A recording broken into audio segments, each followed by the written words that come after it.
Good day, Fulton family. It's Stacy Jones, Deputy HR Director, and in today's Policy Minute, we will talk about internal equity and pay.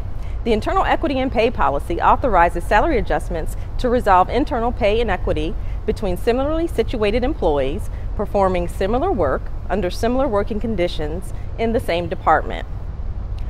What that means is HR will conduct an analysis to see if and why there is a difference in pay among employees in such situations. We know that many of you have questions about this policy, so let's get at it. How do I start the process? I'm glad you asked. You can ask your department HR liaison for a copy of the internal equity form.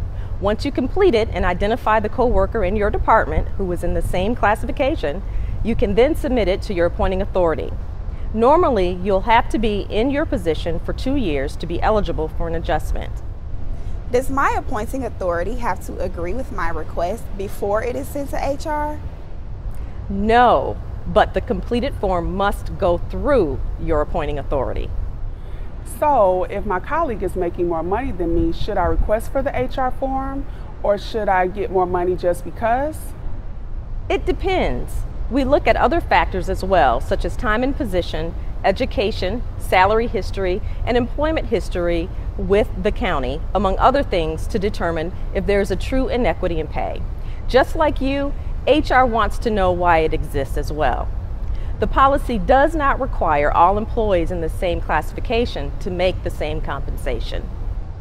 I submitted my request 3 months ago, and I'm wondering what happened.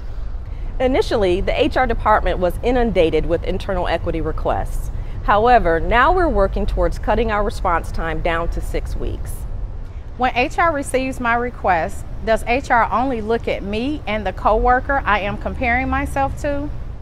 No, once HR receives a request from one person, we review the salary history of everyone in that classification in your department and determine if any other equity issues exist. Again, I'm Stacy Jones, and this has been today's Policy Minute.